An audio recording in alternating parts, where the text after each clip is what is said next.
Prédica número 2688, por el pastor Carlos Estal, el domingo 19 de junio del 2016. Jornada de Elías, Jericó, continuación. Siguiendo a Jesús a Jericó y Jerusalén, venciendo nuestro asno de orgullo. Gracias a Dios. Y cuando oramos por la palabra, necesitamos que todos oremos por la palabra.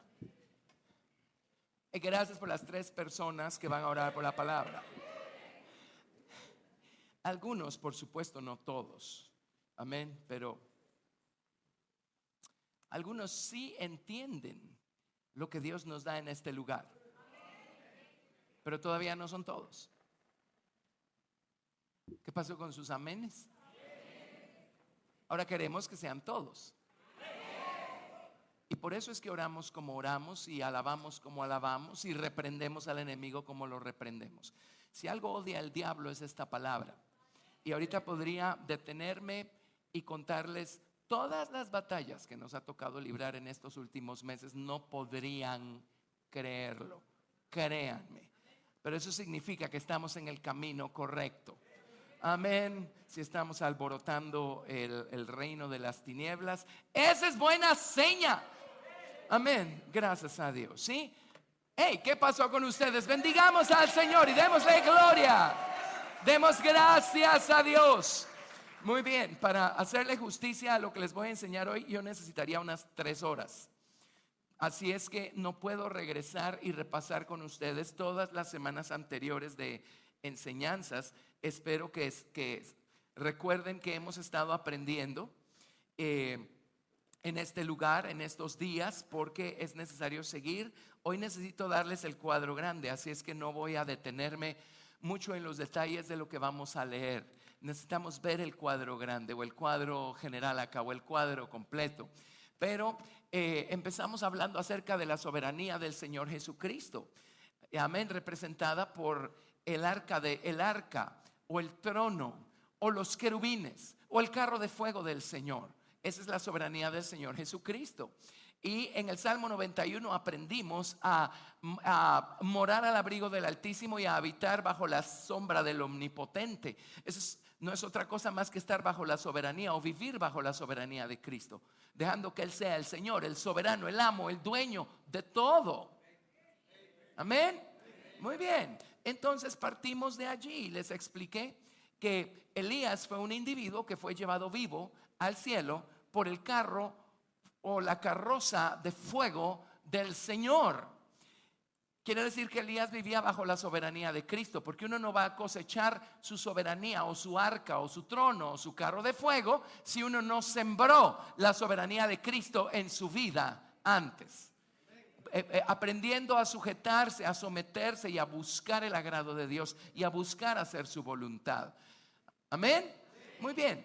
Entonces Elías, el Señor lo llevó a 4 lugares antes de que Elías fuera arrebatado vivo y llevado al cielo. Elías se fue a Gilgal porque necesitamos circuncidar nuestro corazón carnal. Amén.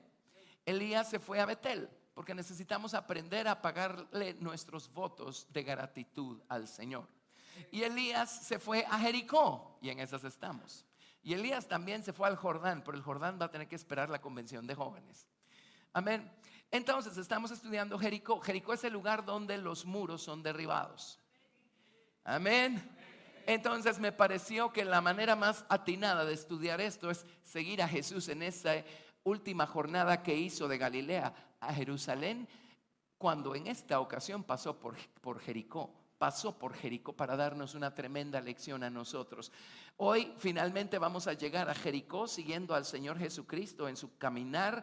Y hoy finalmente vamos a seguir a Jesús hasta Jerusalén y vamos a ver qué pasó entonces. Ahora, acuérdense que les expliqué que el Señor cortó o tomó o arrancó. Mirad a la piedra de la que fuisteis cortados y al hueco de la cantera del que fuisteis arrancados. Isaías 51:1. Tomó una porción de su propio nombre. Y esa porción de su propio, aquí está su nombre, este es hebreo, Yud, Hei, Vav, Hei. Esa porción de su nombre la rodeó con un espíritu y con un alma y con un cuerpo y entonces salió usted y salí yo. Pero en el jardín del Edén, la serpiente logró meterse dentro de la voluntad humana, y la serpiente logró llegar al santuario o a la mente querev del hombre, y la serpiente vino y tomó cautivo este nombre, y desde entonces al hombre le es imposible bendecir a Jehová en todo tiempo. Amén. Y alabarlo y darle gracias y someterse bajo su soberanía. El hombre se convirtió en alguien totalmente, la naturaleza humana, el corazón y la voluntad se convirtieron en enemigos de Dios. El hombre, la naturaleza carnal es un anticristo. Es contraria a Cristo, a su naturaleza, a su carácter, a su bondad. ¿Sí? Bueno, créanme que este cuadro es más grande de lo que uno se imagina. Y apenas puedo esperar la convención de entrenamiento que viene en septiembre para hablarles un poquito más acerca de esto. Sí, pero suficiente con estas bases. En agosto vamos a tener nuestro 20º aniversario y va a venir el hermano Don Townsend la primera semana de agosto, sí, y vamos a tener también cosas maravillosas acá por la gracia y misericordia de Dios. Amén. Muy bien, ¿está claro este cuadro? Bueno, entonces, ¿qué viene a hacer el Señor Jesucristo al corazón del creyente? ¿Por qué necesitamos a Jesús aquí adentro? ¿Por qué el Señor Jesucristo hizo lo que hizo para poder proveer para nuestra redención y poder Él venir a nuestros corazones? ¿Para qué? ¿Con qué propósito? El propósito del Señor Jesús no es únicamente salvarnos de la paga del pecado o de la culpa del pecado, que es la muerte y el infierno. Esa es la base. Ese es el paso número 1. Ese es el fundamento. Pero ¿saben detrás de qué anda el Señor Jesucristo? De este santuario que tenemos dentro de nuestra mente querer. Hoy aprendí una cosa.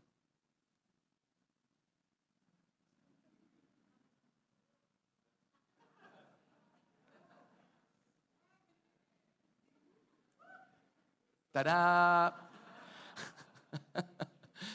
El Señor Jesucristo anda detrás de ese santuario que está en el fondo de nuestro corazón y va detrás de ese nombre con el propósito de liberarlo.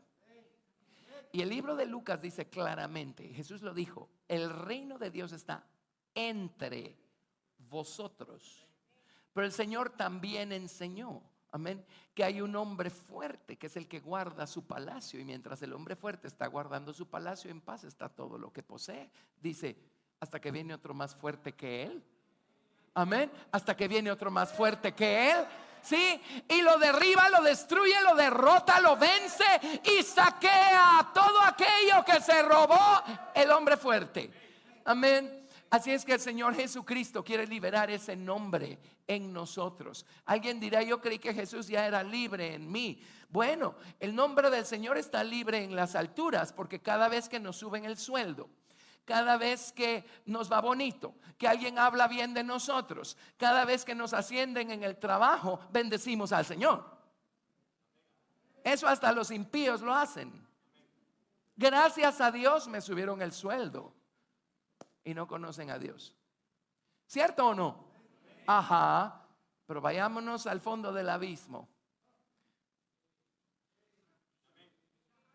Y una enfermedad, una tribulación, una situación dolorosa. Amén. Lo perdemos todo. Nos quedamos sin trabajo. Sí. Hablan mal de nosotros. Y todo eso. ¿Y a dónde se fue ese nombre que está tan libre en nosotros? ¿Verdad que hay algo que necesita ser liberado en nosotros? Se llama el nombre de Dios en las profundidades. Amén. Muy bien. Es detrás de eso que anda el Señor Jesucristo.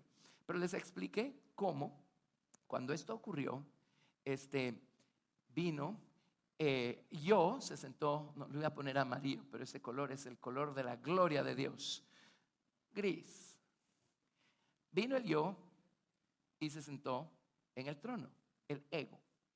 Y con la ayuda de esta naturaleza serpentina que se metió a la voluntad humana, empezó a edificar una serie de muros, paredes.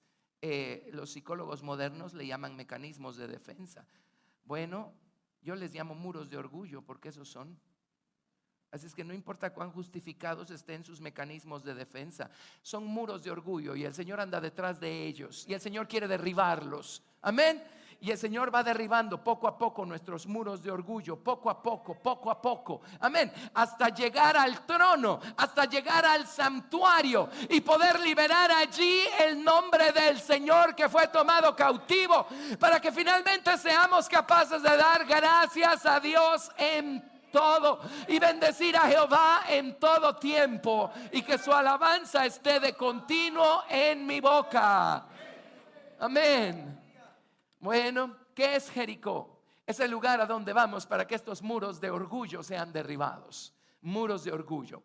Y el Señor Jesús, en este último viaje que hizo de Galilea a Jerusalén, pasó por Jericó. En ninguna otra ocasión se menciona a Jesús pasando por Jericó. A lo mejor sí lo hizo, pero la Biblia tiene registro, nos dejó registro únicamente de esta ocasión.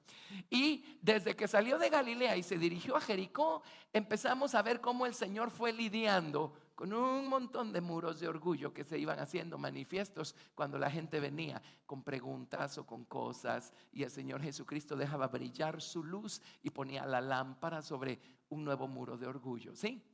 Amén. Bueno, ya solo oiga las lecciones anteriores, porque no me voy a poner a repasar todos los muros de orgullo. Pero eso nos ubica. Ahora, hemos estado trabajando en el libro de Mateo. Hoy nos vamos a ir al libro de Lucas. La misma historia, pero vamos a tomarla en el Evangelio de Lucas, porque allí hay detalles que nos competen. Y vamos a empezar en Lucas capítulo 18. Lucas 18. Vamos a ver, allí tenemos las historias de Mateo, pero nos vamos a Lucas capítulo 18 y vamos a leer desde el verso 31, solo para refrescarnos a nosotros mismos dónde nos encontrábamos en la palabra de Dios y que estudiamos la semana pasada y que nos toca hoy. ¿Sí?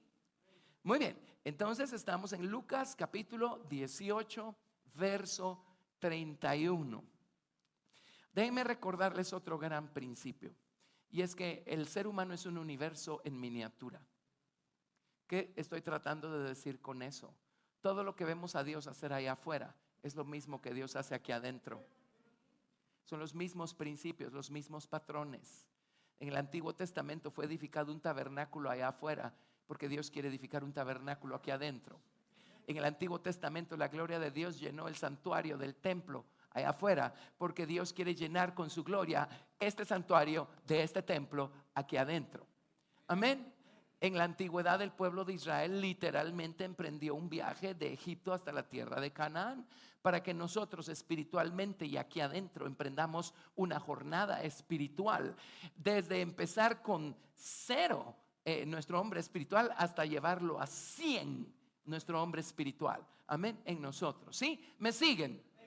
Amén. Y el libro de Job dice claramente que de la misma manera como Dios trata con individuos, trata Dios con naciones. Son los mismos principios. De la misma forma como Dios trabaja con el mundo entero, trabaja Dios con individuos. De la misma forma como Dios opera allá afuera, Dios opera aquí adentro. Por eso entendemos perfectamente bien qué tiene Dios preparado para este planeta en los días que vienen, porque sabemos cómo trabaja Dios con nosotros aquí adentro. Amén. Y sabemos que cuando Dios insiste una y otra vez, de una u otra manera, con algo que necesita que hagamos a un lado en nuestra vida, o con algo de lo que debemos nosotros arrepentirnos, algo de lo que debemos alejarnos, algo que debemos confesar, y aún así nosotros nos endurecemos e insistimos en seguir caminando por nuestros propios caminos, entonces las balanzas de Dios se van del lado de la misericordia al lado de la ira, y Dios va a establecer su soberanía en nuestra vida de una forma u otra. Así es que cuando le duela, no chille. Pudo haberlo hecho sin dolor si usted se hubiera humillado y se hubiera arrepentido. Pero si no se humilla y no se arrepiente, entonces Dios va a encargarse del lado del dolor de hacer algo con usted. Y es exactamente la forma como Dios está trabajando y siempre ha trabajado con naciones enteras y con todo este planetita que se llama planeta Tierra. ¿Sí?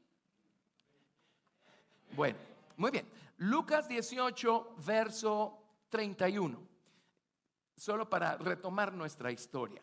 Tomando Jesús a los 12, les dijo: he aquí, subimos a Jerusalén, y se cumplirán todas las cosas escritas por los profetas acerca del Hijo del Hombre. Pues será entregado a los gentiles, y será escarnecido, y afrentado, y escupido. Y después que le hayan azotado, le matarán, mas al tercer día resucitará. Pero ellos nada comprendieron de estas cosas. Tenían un muro, y estos muros entorpecen nuestro entendimiento, lo enceguecen. Ellos nada comprendieron de estas cosas, y esta palabra les era encubierta, y no entendían lo que les decía. Ahora, cuando ustedes y yo lo leemos, decimos: pero ¿y qué no entienden de esto? Excepto que cuando hay un velo, uno simplemente no entiende. Cuando hay un velo, uno simplemente no ve. Ahí está el muro, ¿verdad? Bueno, ahí nos quedamos la semana pasada, ¿sí? En ese muro, que cuando se trata de la cruz de Cristo hace de caso que no entendió, porque no le gusta, porque no le conviene. Amén. Porque son muros de orgullo, y nuestro orgullo aborrece la humillación, la humildad, la muerte. Amén. Pero ese es el camino a la vida, así es que no hay otro. El Señor va a tener que hacer algo con nuestro muro de orgullo. ¿Sí? Muy bien. Lucas capítulo 18, verso 35. Ok, así es que ahora seguimos con nuestra lección. Lucas 18, 35. Aconteció que acercándose Jesús a Jericó, finalmente llegó a Jericó. Aconteció que acercándose Jesús a Jericó, un ciego estaba sentado junto al camino mendigando. Sabemos por el evangelio de Mateo que se trataba de dos ciegos, y sabemos por el evangelio de Marcos que uno de los dos ciegos era Bartimeo. ¿Sí? Y al oír a la multitud que pasaba, preguntó: ¿qué era aquello? Y le dijeron que pasaba Jesús Nazareno. Entonces dio voces diciendo: Jesús, hijo de David, ten misericordia de mí. Y los que iban delante le reprendían para que callase, pero él clamaba mucho más: Hijo de David, ten misericordia de mí. Jesús entonces, deteniéndose, mandó traerle a su presencia, y cuando llegó le preguntó diciendo: ¿qué quieres que te haga? Ahora nuestra mente carnal pensará: ¿y por qué le preguntó? O sea, debe haber sido bastante obvio cuál era el problema, ¿verdad? Porque aquí se conjugaron dos cosas, pero sigamos. ¿Qué quieres que te haga? Él le dijo: Señor, que reciba la vista. Jesús le dijo: recíbela, tu fe te ha salvado. Y luego vio y le seguía, glorificando a Dios, y todo el pueblo, cuando vio aquello, dio alabanza a Dios. Aún los que le decían: cállate, no molestes al maestro, cállate. Amén. Pero nuestro orgullo, ¿saben qué hace? Nos enceguece. Estos muros de orgullo nos enceguecen, nos entorpecen. La Biblia habla de un corazón entenebrecido. La Biblia habla de un entendimiento entenebrecido a causa de la dureza del corazón. La palabra corazón y la palabra entendimiento en idioma hebreo resultan ser la mismísima palabra. Es la palabra lebab. Corazón y entendimiento es lo mismo. En idioma hebreo es la mismísima palabra. Y cuando nosotros tenemos estos muros duros de orgullo alrededor del corazón, nuestro entendimiento va a estar embotado. Muchas cosas no las vamos a entender. Vamos a ser incapaces de comprenderlas, porque el muro de orgullo no nos lo permite, no nos lo deja. Estos muros de orgullo nos enceguecen, no nos dejan ver. Ahora, si aquí está hablando de Bartimeo o de su compañero, pues cualquiera de los dos que sea en la historia de Lucas, tenía los ojos ciegos, pero tenía bien abiertos los oídos. ¿Sí? Quiere decir que Dios el Padre ya estaba trabajando con él.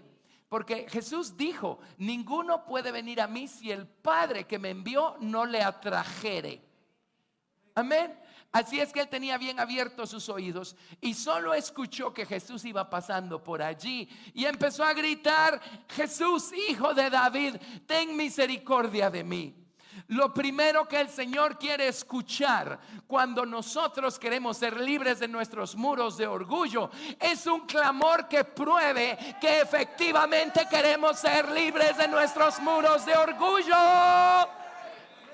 Amén. No es viniendo a la iglesia 85 veces a la semana que vamos a ser libres de nuestro muro de orgullo. Si en nosotros no hay un clamor profundo y sincero por querer ser verdaderamente libres.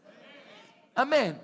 Pero si clamamos al Señor, clamar al Señor desde las profundidades de nuestro corazón toma 3 segundos. Es todo lo que Dios está esperando oír, un clamor sincero. Ahora, ¿por qué nos tardamos tanto en clamar al Señor? Por nuestros muros de orgullo. Así es que a lo mejor tenemos que empezar por el muro anterior o el siguiente e ir en orden. Amén. Amén. Así es que lo primero es que necesitamos clamar. Y lo segundo, ¿por qué le dijo Jesús qué quieres que haga por ti? Porque Jesús quería oír una expresión explícita, puntual, amén, de cuál era el favor y la misericordia que este ciego estaba buscando del Señor Jesucristo. Y parte de todos los famosos cursos y seminarios de cómo orar es sea específico, ¿o no? Siempre se lo dicen a uno, sea específico.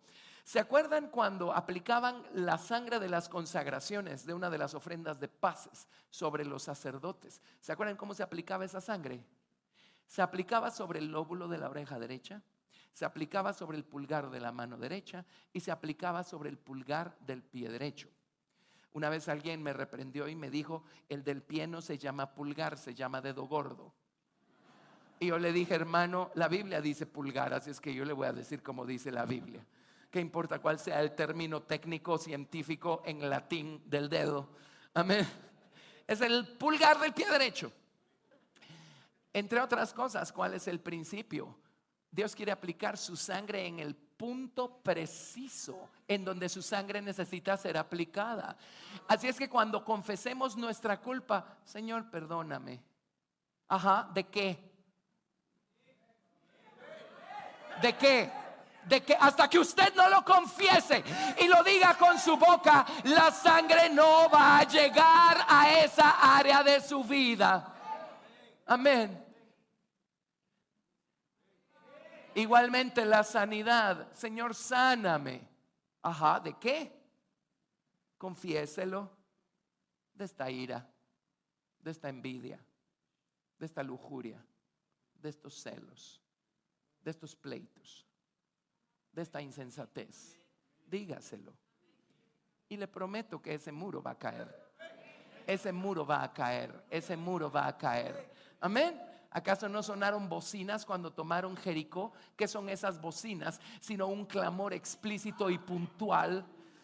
Amén. Gracias a Dios. Entonces allí tienen. Aquí no solo entendemos que estos muros enceguecen nuestro entendimiento, también podemos ver estos muros trabajando en el resto de la gente que le dijo a Bartimeo, ay, ya cállate que nos molestas con tanto grito.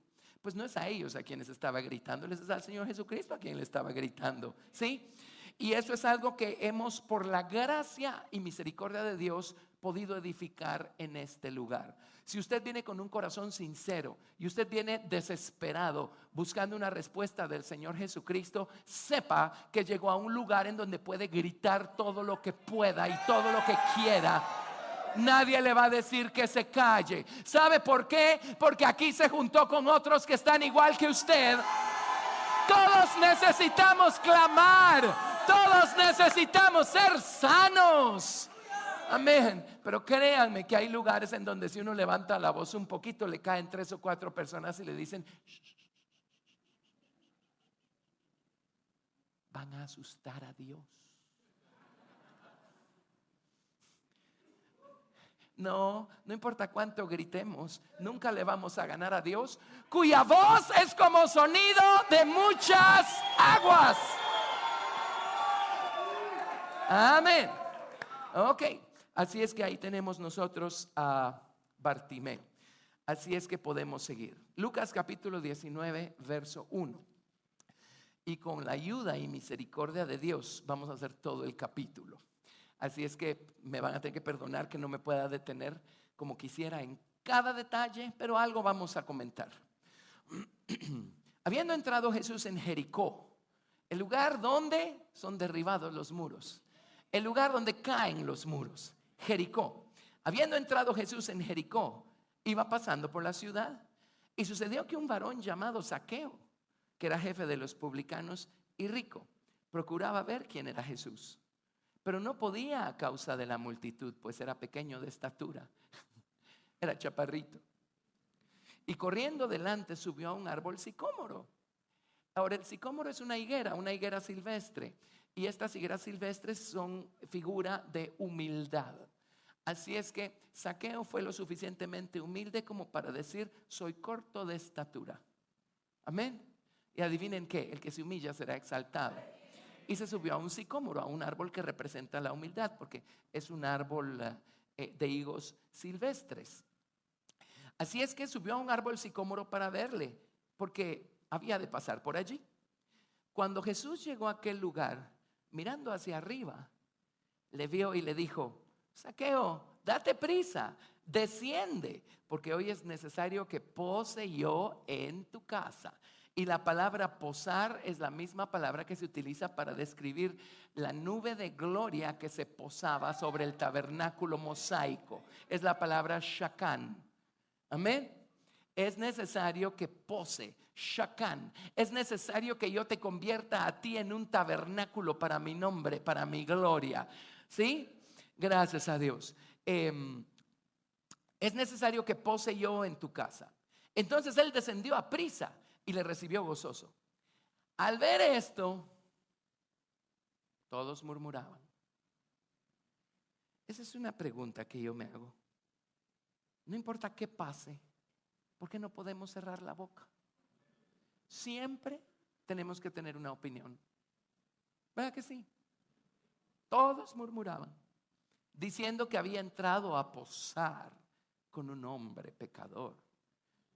Pues gracias a Dios Jesús está en el negocio de convertir a los hombres pecadores en un tabernáculo para su nombre. Porque si estamos llenos de justicia propia, Él nunca va a tabernaculear en nosotros. Amén. Pero cuando somos pecadores y lo sabemos y lo confesamos y nos arrepentimos, Él nos convierte en un tabernáculo para su nombre, levantándonos, glorificándonos de esa manera por su gracia y misericordia. ¿Qué somos hoy? Somos pecadores salvos por gracia. ¿Qué otra cosa? ¿Qué otra cosa? Cuando le pidan su glorioso y elegante currículum, hermano, dígame usted quién es, para ponerlo aquí. Usted diga: soy un pecador salvo por gracia. ¿Qué más necesitan saber? Amén. Bueno, así es que todos murmuraban diciendo que había entrado a posar con un hombre pecador. Ahí tienen ustedes el muro de orgullo a todo color, ¿verdad? ¡Oh, qué barbaridad! Miren con qué clase de personas se junta el Señor Jesucristo. Bueno, supongo que ellos eran demasiado perfectos y demasiado santos y no necesitaban a Jesús. Pero Zaqueo sí lo necesitaba. Ok, entonces Zaqueo, puesto en pie, dijo al Señor: he aquí, Señor, la mitad de mis bienes doy a los pobres, y si en algo he defraudado a alguno, se lo devuelvo cuadruplicado. ¿Cómo sabemos que llegó la salvación a su corazón?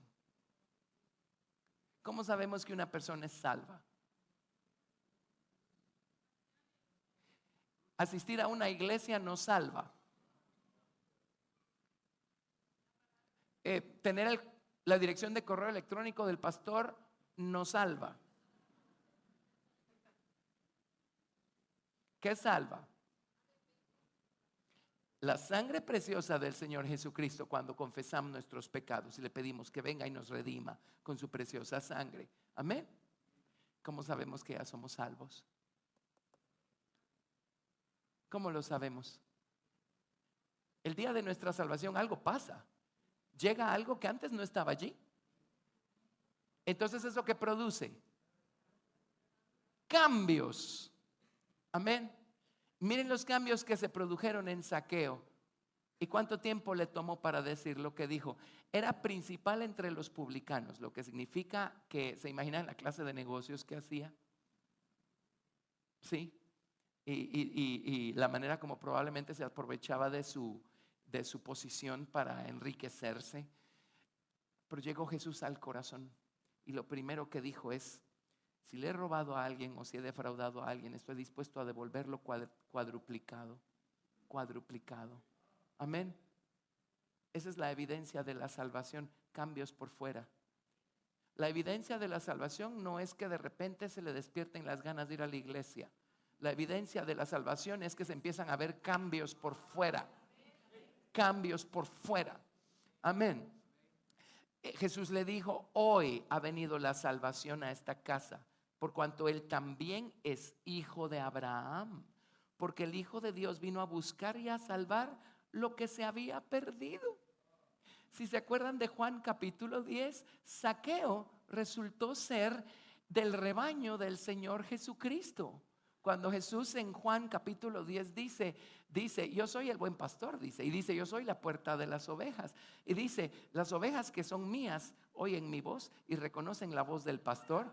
La voz de los extraños no la conocen, pero la voz del pastor sí la conocen, sí la reconocen. Y solo la oyen, despiertan y lo siguen, despiertan y lo siguen. Zaqueo era una persona llamada, era de esos a los que antes conoció, a estos también predestinó, y a los que predestinó, a estos también justificó, y a los que justificó, a estos también glorificó. Amén. Sí. Así es que qué bueno, gracias a Dios. Pero vean el muro de orgullo aquí funcionando en el resto de la gente. Ese muro de orgullo se llama fariseísmo. ¡Qué barbaridad! Miren con quién está hablando el fulanito o la fulanita. Ahora, por supuesto, si es por los motivos equivocados, es una barbaridad. Pero si es porque estamos presentándoles a Cristo, es porque ellos necesitan a Cristo, ¿sí? Amén. Así es que bueno, hay tanto, podemos detenernos, tengo cantidad de citas acá, pero los fariseos se dedicaron a criticar a Jesús porque Jesús siempre se estaba hablando y relacionando con la gente sencilla, con los publicanos, con los pecadores, con la gente necesitada. Bueno, son los fariseos los que lo mandaron a la cruz al final, pero son los publicanos y los pecadores los que recibieron salvación. Amén. Por reconocer su estado, ¿sí? Así es que, verso 11. Oyendo estas cosas, prosiguió Jesús y dijo una parábola, por cuanto estaba cerca de Jerusalén, y ellos pensaban que el reino de Dios se manifestaría inmediatamente. ¿Qué esperanza tenían sus discípulos en ese momento? De alguna manera sabían que esta subida a Jerusalén era definitiva. Ellos sabían que esta vez no iba a ser como las veces anteriores. Ellos sabían que había algo trascendental en este último viaje que hicieron con el maestro de Galilea a Jerusalén, pasando por Jericó. Sabían que algo iba a pasar. ¿Y saben en qué tenían puesta su esperanza? En que el Señor Jesucristo se sentara en el trono de Herodes, probablemente, o de quién sabe quién, como rey. Sacara de allí a los romanos, los librara del yugo del imperio romano. Jesús se estableciera como rey y de paso pusiera a Jacobo a la derecha y a Juan a la izquierda y a los otros 10 quién sabe dónde. Amén. Y empezara el reino de Dios en la tierra. Un reino visible, un reino tangible, un reino físico. Bueno, las cosas no funcionan así. ¿Y cuántas veces nuestra esperanza es: Señor, cambia aquello? Señor, arregla aquello otro, cambia mis circunstancias, cambia mi situación. En otras palabras, establece tu reino allá afuera. Pero no se te ocurra pedirme esta área de mi corazón, porque a mí me encanta gobernar sobre esta área de mi corazón y que nadie se meta. Jesús no funciona así, ¿sí? Ustedes saben que hay diferentes posturas escatológicas. Recuerdo hace unos años en alguna de nuestras convenciones de entrenamiento, el hermano Luis Figueroa, se anda por allí, a él le tocó dar esa clase. Pero están los premilenialistas, están los amilenialistas, están los postmilenialistas. Dos de esas tres posturas dejan completamente fuera lo que estamos nosotros planteando acá. El hecho de que el Señor está buscando establecer su reino aquí adentro. Y es en la medida y proporción en la que nosotros lo dejemos reinar y gobernar aquí adentro, en esa medida, en la medida en la que dejemos que Él establezca su reino en nuestro corazón, en nuestra voluntad, en esa medida el Señor nos va a dar el privilegio de reinar allá afuera el día que efectivamente el reino de Dios visible se establezca sobre este planeta. Pero ahorita el Señor no está interesado en ponernos a nosotros a reinar y a gobernar allá afuera, excepto que esa sea la voluntad y el plan maestro para usted, y a usted lo ponga en alguna posición de autoridad y de poder. Y qué bueno, bendito sea el nombre del Señor. Amén. Pero eso es excepcional. Me refiero a que ahorita el Señor lo que está buscando es establecer su reino aquí adentro. En su momento vamos a obtener nuestra recompensa si dejamos que Jesús establezca su reino acá. ¿Me siguen? Muy bien. Entonces, Jesús los oyó. Y Jesús sabía, aquí venía el maestro, ¿verdad? Ya finalmente dejaron Jericó y van camino a Jerusalén. Y aquí vienen hablando y especulando todos sus discípulos. De plano que va camino a la casa de Herodes a sacarlo de ahí, a sentarse como el rey. ¿Se imaginan? Nos va a hacer ser ministros, nos va a hacer ser gobernadores, nos va a hacer ser príncipes, ¿sí? Diputados o quién sabe qué. ¿Se imaginan qué emocionante? Vamos a reinar y vamos a gobernar. Y Jesús solo siguió su camino sin decir una sola palabra, pero tomó nota de lo que estaba viendo y dijo: estos pobres todavía tienen un montón de muros de orgullo. Y entonces se detuvo y sin decirles otra cosa, les dijo una parábola para tratar de remediar esta mentalidad que oyó en sus discípulos. Y en el verso 12 les dijo: un hombre noble se fue a un país lejano para recibir un reino y volver. Adivinen quién es el hombre noble. Jesús. ¿Por qué les costó tanto decir Jesús? ¿Quién más va a ser? Un hombre noble se fue a un país lejano para recibir un reino y volver. Ahora, ¿qué recibió Jesús cuando se fue? Piensen. ¿Qué recibió Jesús cuando se fue? ¿Alguien lo dijo? ¿Lo oí por ahí? No. Por ahí lo oí. ¿Qué recibió Jesús? Por haber padecido, Él fue resucitado. ¿Y qué heredó? Un nombre. Un nombre. Que es el reino de Dios. Es un nombre. Su nombre. El poder y la soberanía de su nombre. Es el reino de Dios. ¿Qué recibió Jesús cuando llegó ahí arriba? Heredó un más excelente nombre, dice. Heredó un nombre, recibió un nombre. Nombre, sobre todo nombre que se nombra en los cielos, en la tierra y debajo de la tierra. Amén. Muy bien. Un nombre. Muy bien. Entonces, se fue a un país lejano para recibir un reino y volver. Verso 13. Y llamando a 10 siervos suyos. Ahora él tenía siervos y luego estaba el resto de los conciudadanos. Llamó a 10 siervos suyos y les dio 10 minas. ¿Qué era una mina sino una cantidad de plata? Una cantidad de plata. Les dio 10 minas, una a cada uno. O les dio una porción de plata. Les dio una cantidad de plata. ¿Qué representa la plata en la Biblia? Redención, exactamente, redención o salvación. Sus siervos tenían la plata de la redención o de la salvación en su corazón y en sus manos. O sea, sus siervos ya son gente salva. El rey los salvó, o este hombre noble les dio salvación porque les dio plata. Y les dijo: negociad entre tanto que vengo. Ya tienen ustedes su mina de salvación o su mina de redención. Ahora hagan algo con ello. Ya llegó la salvación a sus corazones. Ahora hagan algo con ello en lo que yo vengo. Hagan algo con ello en lo que vuelvo. ¿Lo están viendo? Hagan algo con su salvación en lo que vengo. Hagan algo con su salvación inicial en lo que vengo. Negocien. En otras palabras, pónganla a trabajar. Dejen que produzca. Dejen que produzca algo. Dejen que se multiplique. La palabra negociar significa ocuparse con un asunto de negocios. Nuestra salvación debiéramos manejarla como el negocio más importante de la vida y de la eternidad. Amén. Negociar significa practicar repetida o habitualmente. En otras palabras, tener una experiencia y tener una práctica continua. Negociar significa ejecutar, significa obtener ganancia. Ya son salvos, vamos a ver qué ganancia le van a dar al Señor ahora. Ya son salvos, vamos a ver cómo van a manejar ustedes o a administrar la plata de la redención que llegó a sus vidas, para ver cuánta ganancia le van a dar al amo cuando el amo venga y regrese y nos pida cuentas. ¿Sí? Muy bien.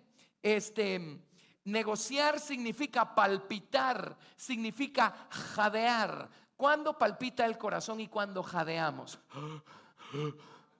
¿Cuándo jadeamos? Cuando estamos ocupados, trabajando duro, caminando, haciendo. Amén. Negocien su salvación, ocúpense en ella, pónganla a producir, hagan que dé fruto y que le dé gran ganancia al amo, al dueño. Cánsense, gástense, usen sus fuerzas, su energía, su intelecto, su razonamiento. Así como la gente se gasta buscando producir cosas temporales, así el Señor espera que nos gastemos por las cosas espirituales, por las cosas eternas, por las cosas que tienen valor eterno. Amén. ¿Cuánto tiempo dedicamos al trabajo? ¿Cuánto tiempo dedicamos al estudio de la palabra de Dios y a la oración? Y a servir al Señor y a dar testimonio del Señor a otros. Amén. Negocien. Esta cita como que dan ganas de conectarla con Filipenses capítulo 2 verso 12, ¿verdad? Filipenses 2:12. Filipenses 2:12. Filipenses 2:12.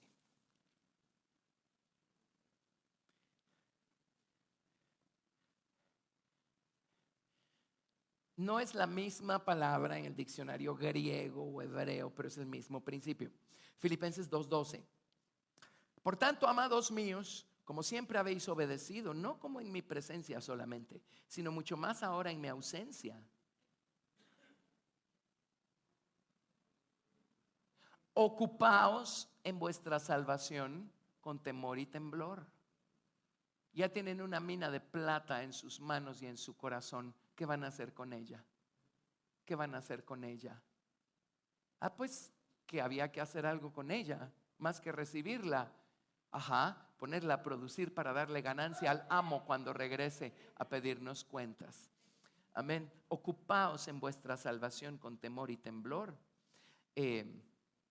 porque Dios es el que en vosotros produce así el querer como el hacer por su buena voluntad. Pues nunca dijo Dios que nos iba a dejar solitos en este negocio. Él nos ayuda, pero a nosotros nos toca negociar, a nosotros nos toca ocuparnos. Regresemos a Lucas.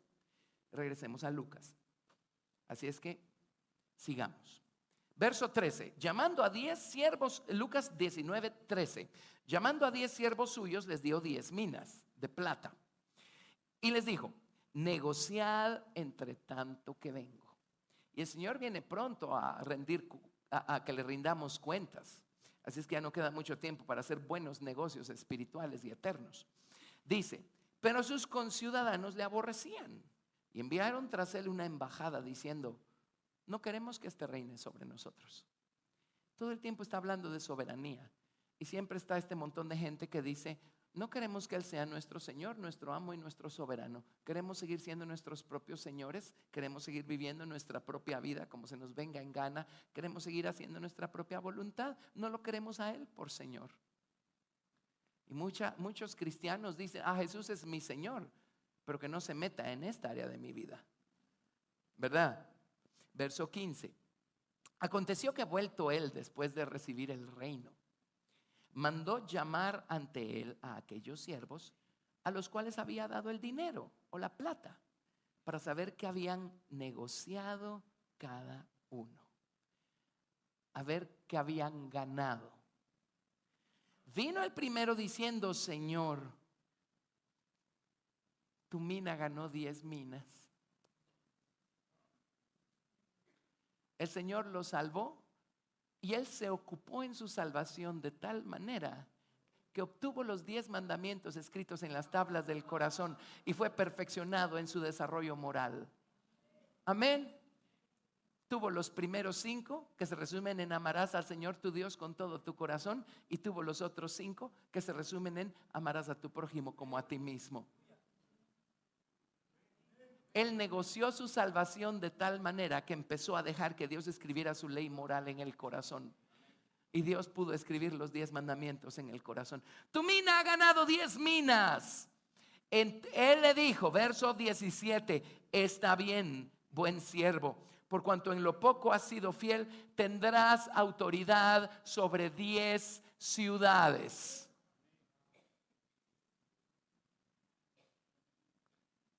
¿Lo ven? Él dejó que el gobierno de Dios se estableciera en su corazón, multiplicado por 10. Entonces Dios lo va a recompensar en su momento, dándole el privilegio de reinar sobre 10 ciudades. Amén. Bueno, verso 18. Vino otro diciendo, Señor, tu mina ha producido 5 minas. Pues no logré dejar que perfeccionaras tu obra en mí, pero por lo menos tuve los primeros 5 mandamientos y aprendí a amar al Señor mi Dios con todo mi corazón. Amar al prójimo, pues traté, pero la verdad que pude haberlo hecho mejor. Pero aprendí a amar a Dios con todo mi corazón. Amén. Así es que su salvación, Él la puso a trabajar, Él se ocupó en ella, y Dios pudo escribir los primeros 5 mandamientos en su corazón. Y vino el Señor Jesús y le dijo, porque mi gobierno se estableció en ti multiplicado por 5. Cuando venga el Señor Jesucristo a establecer su reino visible sobre esta tierra, el Señor le va a dar el privilegio de reinar sobre 5 ciudades. Amén. Versículo 20. Vino otro diciendo, Señor, aquí está tu mina, la cual he tenido guardada en un pañuelo. Guardada en un pañuelo. Aquí está, Señor. Mira, qué buen administrador he sido yo. Tú me salvaste un día, tú me diste tu salvación. Qué bueno, qué maravilla. Pero mira, esto hice con mi salvación. La guardé en un sudario. Estos pañuelos o sudarios eran precisamente lo que usaban para amarrarle la boca a los muertos.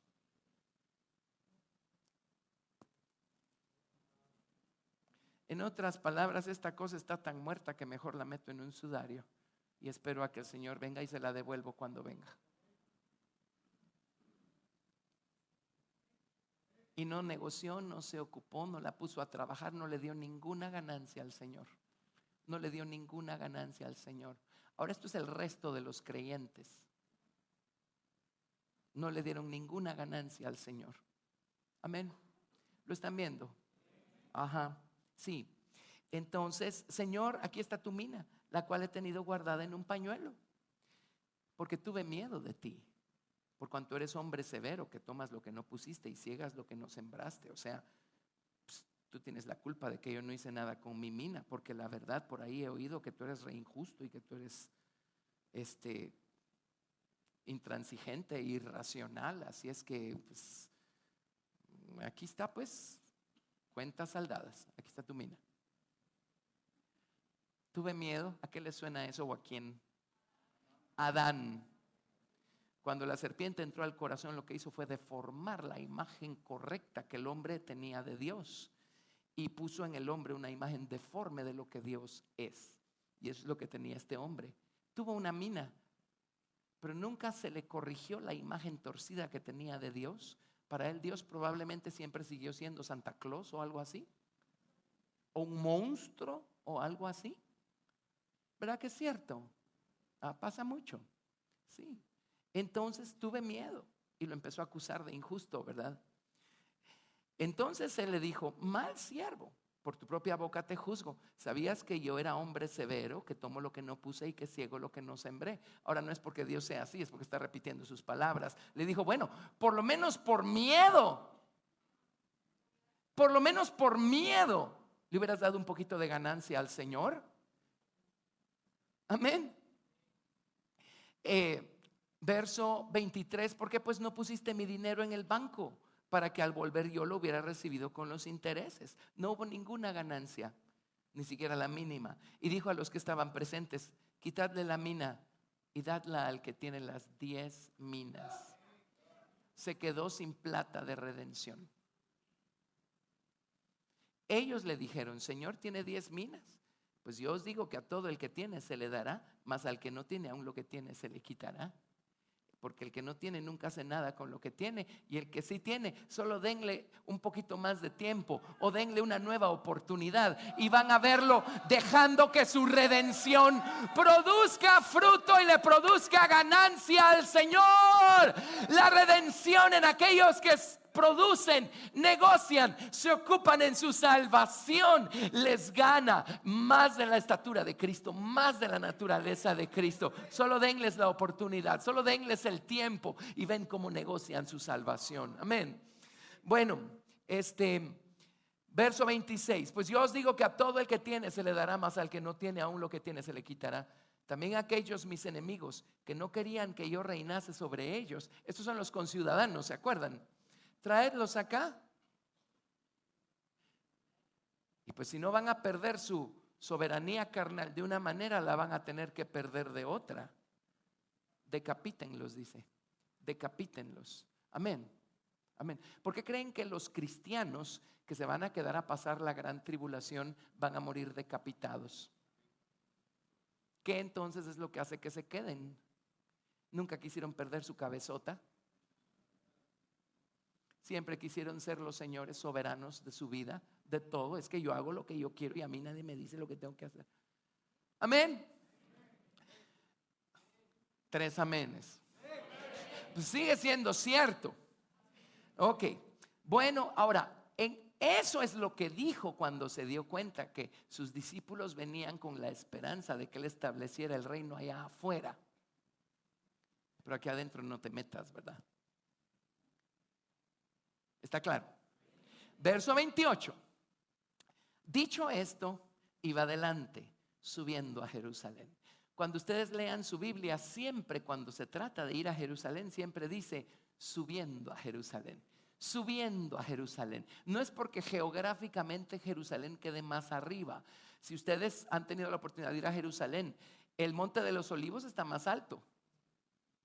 ¿Sí? O sea, no es la posición geográfica. No, es que cuando se trata del lugar que Dios escogió para poner en él su nombre, uno sube a su nombre, uno sube, asciende a su nombre. Amén. Entonces iba adelante subiendo a Jerusalén. Y aconteció que llegando cerca de Betfagé y de Betania, al monte que se llamaba de los Olivos, envió a 2 de sus discípulos. Entonces volvamos a refrescar nuestro cuadro. ¿Se acuerdan que el Señor Jesús lo que está haciendo? Aquí está nuestro corazón o nuestro santuario, y aquí está su nombre que fue tomado cautivo, ¿sí? Ahí está. Ahí está su nombre que fue tomado cautivo. Y aquí están todos estos muros de orgullo que el Señor ha venido derribando uno por uno en su viaje camino a Jerusalén, pasando por Jericó. ¿Estamos ubicados? Muy bien. Y ya casi va llegando a Jerusalén. ¿Qué es Jerusalén? Es el lugar que Dios escogió para poner en él su nombre. Amén. Nuestra mente Kerev, allí es donde está su nombre, en nosotros. Entonces, Él viene derribando muros con la esperanza de llegar hasta la parte interior de nuestro santuario y poder liberar su nombre que fue tomado cautivo aquí adentro en nosotros. Y una vez su nombre queda liberado en nosotros, hermanos, vamos a bendecir al Señor en todo tiempo, como les digo. ¿Sí? Ok, así es que Jesús va camino a Jerusalén. Ya fue derribando todos estos muros y muros y muros de orgullo, y va camino a Jerusalén. Ahora, ¿cuántos quieren que el Señor libere su nombre en ustedes? Para que ustedes puedan estar siempre gozosos, que siempre haya un canto en sus corazones, que no dependa de si les está yendo bien o les está yendo mal, que su alabanza a Dios no dependa de las circunstancias, no dependa de otros, no dependa de si la situación es favorable o desfavorable. Él es digno de ser en gran manera alabado. No importa qué, Él es Dios, Él es el Señor, Él nos ama. Todo lo que Dios hace tiene sentido, tiene propósito, tiene una razón de ser. Él no ha perdido el control, por dura y difícil que sea su situación. Pero cuando la situación es dura, no podemos alabar al Señor. porque su nombre permanece cautivo. ¿Quieren que el Señor se los libere? ¿Quieren que el Señor se los libere? Bueno, vamos camino a Jerusalén. ¿Qué es Jerusalén? Es el lugar donde está su nombre, es el santuario interior. Amén, es donde el nombre fue tomado cautivo y necesita ser liberado. Gracias, Jesús. Entonces ya derribó muros porque ya dejó atrás Jericó. Pero ahora déjenme decirles qué va a pasar antes de llegar a Jerusalén. Llegó a Betania y llegó a Betfagé y al Monte de los Olivos. Y envió 2 de sus discípulos diciendo, ahora déjenme darles una lección. Realmente va a dar 2 lecciones acá. Id a la aldea de enfrente y al entrar en ella hallaréis un pollino. Ahora si nos vamos a Mateo y si nos vamos a... ¿Quién fue el profeta? Alguno de los profetas dijo, he aquí tu rey viene montando sobre un asna y sobre un pollino de asna. Amén. Aquí solo mencionan al pollino, pero él mandó a traer al asna y al asnito y le llevaron los 2. Y cuando Jesús se montó sobre ellos, se tiene que haber montado sobre ambos. Se debe haber sentado sobre el asna y probablemente debe haber puesto sus pies sobre el pollino. Y así entró a la ciudad de Jerusalén, sentado sobre el asna, sentado sobre el pollino de asna. Entonces dijo, ahora déjenme decirles cuál es el paso final para poder llegar al lugar donde está el nombre que fue tomado cautivo y poder limpiar el santuario y poder liberar el nombre. Amén. Tráiganme un asna, tráiganme un pollino de asna, tráiganme un burro y déjenme decirles qué voy a hacer con el burro que llevamos todos dentro. Amén. ¿Saben por qué hacemos burradas? Y me dan ganas de decir lo peor. Amén. Sabiendo lo que sabemos, teniendo lo que tenemos la palabra de Dios, tenemos su Espíritu Santo, tenemos su gloria, su poder. Tenemos todo lo que necesitamos, tenemos su sangre, tenemos las aguas de su nombre, tenemos el fuego de su Espíritu Santo.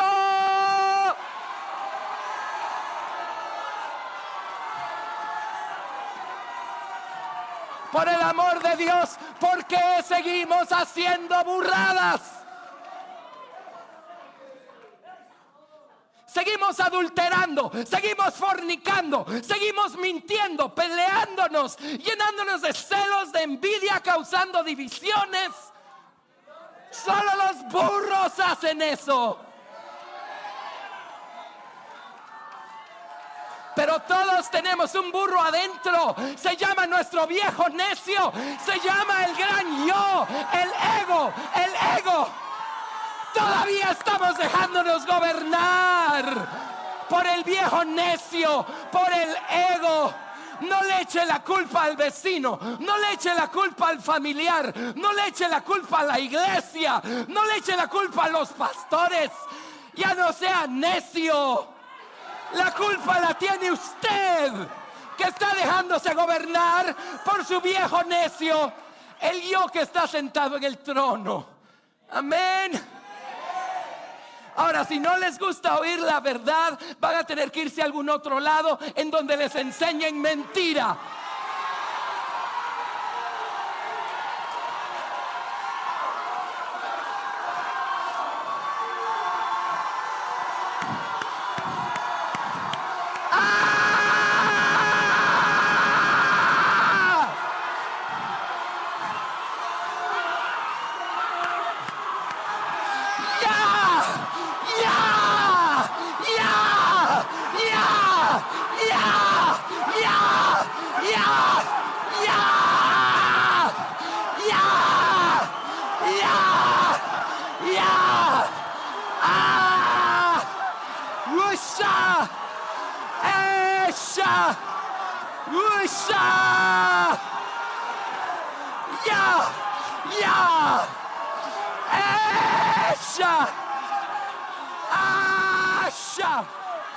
Gracias, Jesús.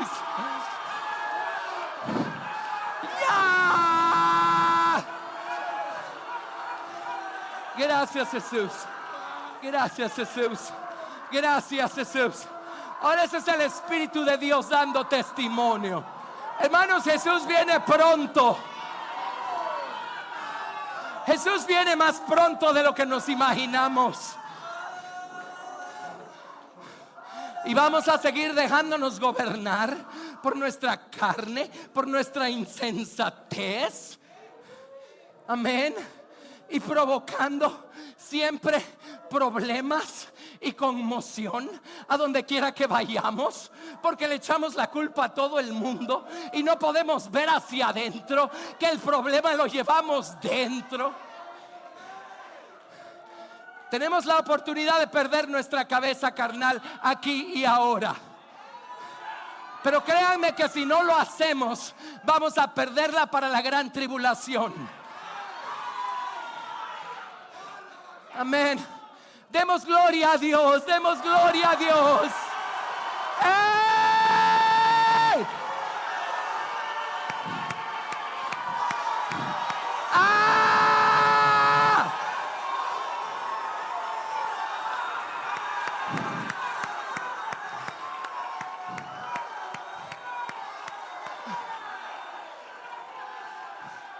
Gracias, Jesús.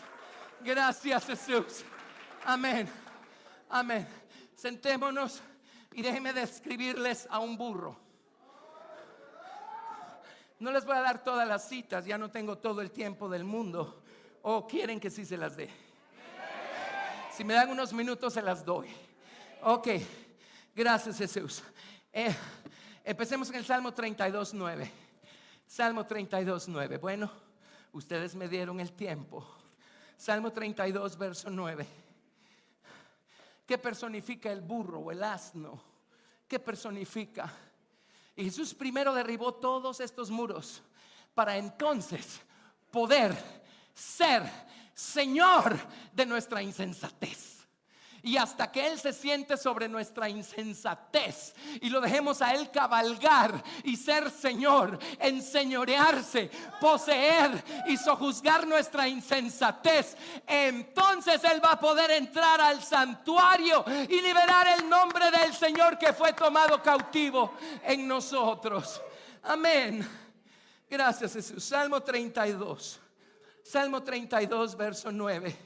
Dice: no seáis como el caballo o como el mulo sin entendimiento, que han de ser sujetados con cabestro y con freno, porque si no, no se acercan a ti. ¿Qué es el mulo? Es la insensatez. El caballo también, nada más que es otro principio. El caballo se desboca, el mulo se atranca. Amén. Proverbios 26:3. Proverbios 26, verso 3. Gracias, Jesús. ¿Cuántos todavía aman al Señor Jesucristo? Gracias, Jesús. Proverbios 26:3. El látigo para el caballo y el cabestro para el asno y la vara para la espalda del necio. Amén. Sigamos cabalgando sobre nuestra necedad y nos vamos a ganar una vara en la espalda. Jeremías 2:24. ¿Qué más personifica el asno o el mulo? Personifica nuestra necedad o nuestra insensatez. Jeremías 2:24. 2:24. Vamos a ver. Leamos desde el 23. Desde el 23. Leamos desde el 21.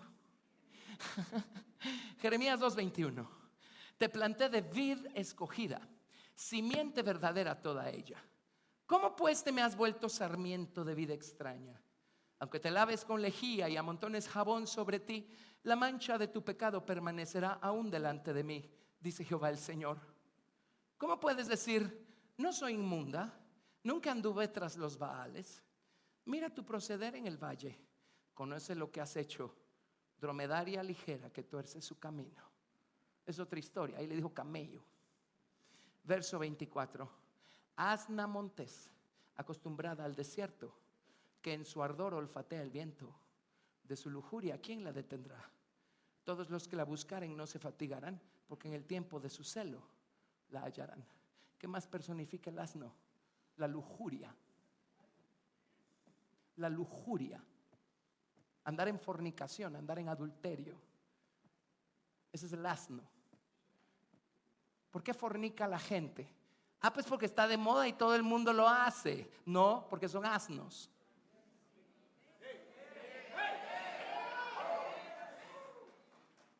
Miren, yo estoy usando lenguaje bíblico.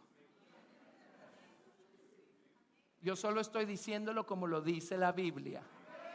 ¿Me están escuchando? Y no a mí.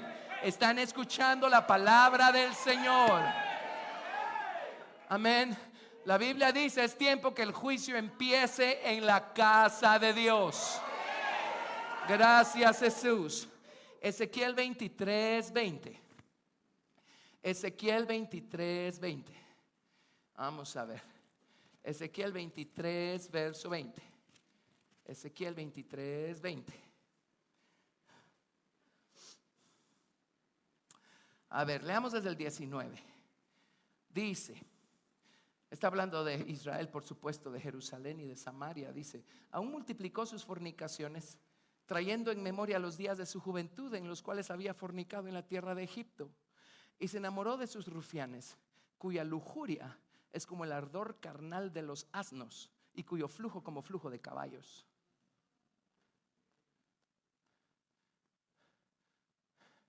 ¿Están de acuerdo que representa el asno? Amén. Amén. Muy bien. Oseas 8:9. Oseas capítulo 8, verso 9. Oseas 8, verso 9.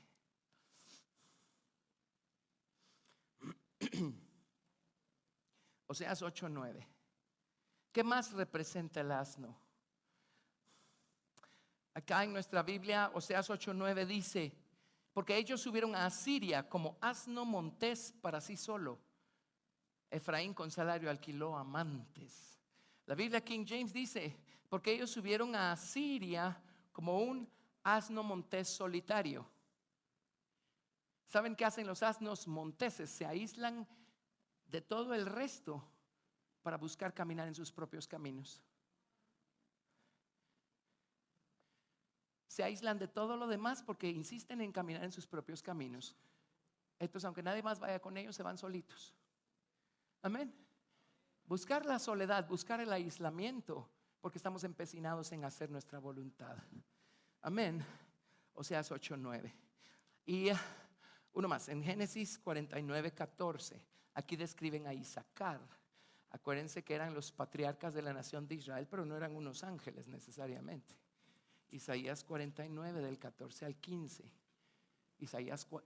Génesis. Génesis, debo haber visto Isaías por aquí en mi cuaderno. Génesis 49 del 12. No, ¿qué les dije? Del 14 al 15. Dios mío, ya estoy desvariando. Génesis 49 del 14 al 15. Isaacar, asno fuerte, que se recuesta entre los apriscos, y vio que el descanso era bueno y que la tierra era deleitosa, y bajó su hombro para llevar, y sirvió en tributo. Sirvió en tributo significa se volvió esclavo, terminó siendo esclavo, porque amó el descanso. Tenía la capacidad para llevar carga, pero porque amó el descanso, la pereza, el camino fácil, terminó siendo esclavo. Terminó siendo esclavo y llevando cargas que no le correspondían, cargas ajenas. ¿Saben por qué amó el descanso? Porque no quiso negociar con su mina, no quiso ocuparse de su salvación. Amén. Amó el descanso, la pereza. Entonces terminó siendo esclavo de alguien más y llevando cargas de alguien más, cargas que no era la voluntad de Dios que llevaran. ¿Sí? ¿Están escuchando? Ahora regresemos a Lucas. Regresemos a Lucas, capítulo 20. Regresemos a Lucas, capítulo 20. Verso 29. Lucas 20. Lucas 19. No, ¿qué les dije? Ya me confundí todo. Les dije 20. No, es 19. Lucas 19. Lucas 19. Miren, es que saben qué pasa. El celo de Dios está aquí. Amén. Eso es lo que pasa. Eso es lo que pasa, ¿sí? Hace unos días alguien de ustedes me compartió una visión o sueño que tuvo a principios de año, y seguro me la compartió, y uno dice, bueno, a ver de qué se trate cuando pase. Bueno, ya pasó. Y en esta visión el Señor mostró aquí detrás un gran caballo blanco y un caballero en su armadura de guerra montando el caballo con un estandarte color verde. Y eso es lo que está aquí en este lugar. El color verde habla del celo, el celo de Dios. ¿Y qué hizo que Jesús purificara el templo? Cuando le preguntaron ¿qué haces? Jesús dijo: el celo de tu casa me consume. El celo, es por el celo de Dios que el Señor quiere purificarnos, quiere limpiarnos. ¿Por qué celo? ¿Desde cuándo tiene celo por usted y por mí? No, Él no tiene celo por usted y por mí. Él tiene celo por el nombre de Él que está en usted y está en mí. Gracias, Jesús. Gracias, Jesús. Gracias, Jesús. Verso 30. Id a la aldea de enfrente. Gracias, Jesús. Gracias, Jesús. Id a la aldea de enfrente y entrad en ella. Y al entrar en ella hallaréis un pollino atado, en el cual ningún hombre ha montado jamás. Cierto, el único que puede domar nuestra necedad es el Señor Jesucristo. Amén. Desatadlo y traedlo. Y si alguien nos preguntare ¿por qué lo desatáis?, le responderéis así: porque el Señor Adón lo necesita.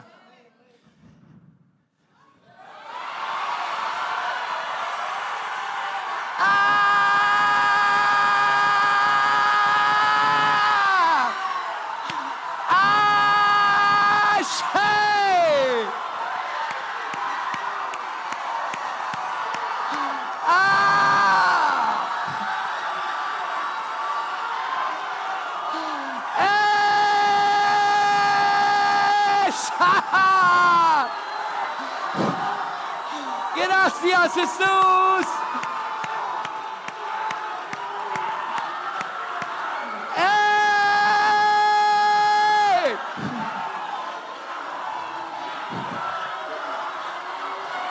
Gracias, Jesús. Bendito Señor. Gracias, Jesús. Gracias, Jesús. Gracias, Jesús. Gracias, Jesús. El Señor va a liberarnos hoy de algo, de algo, de algo. Gracias, Jesús. Gracias, Jesús. Voy a terminar, falta poco. Falta poco.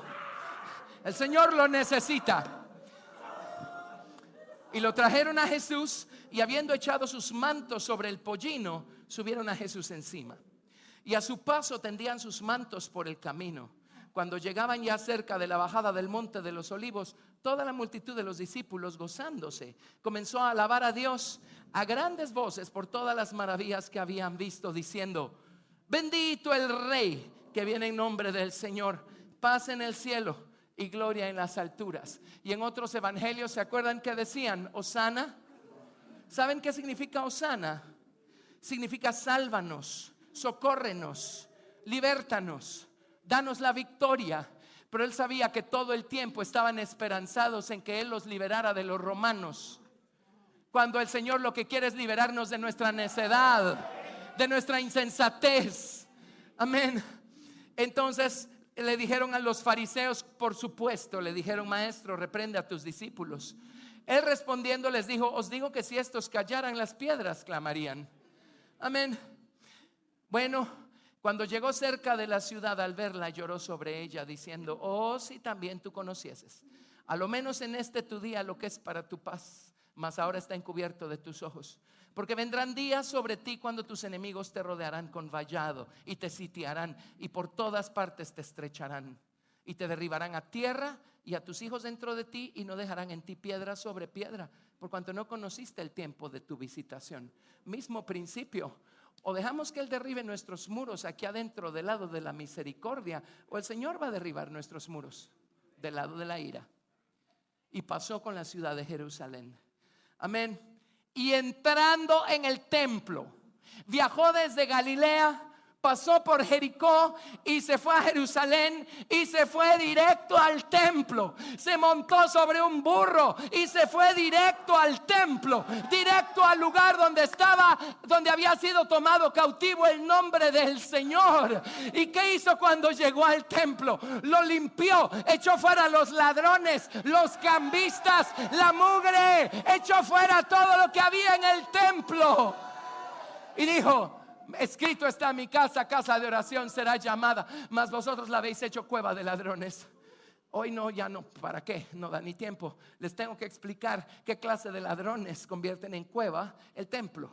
Amén. Pero Jesús se fue directo al templo a limpiarlo y dijo: esto debiera ser una casa de oración. ¿Qué es una casa de oración? Un lugar en donde lo único que hay, lo único que existe son oraciones y alabanzas al Señor.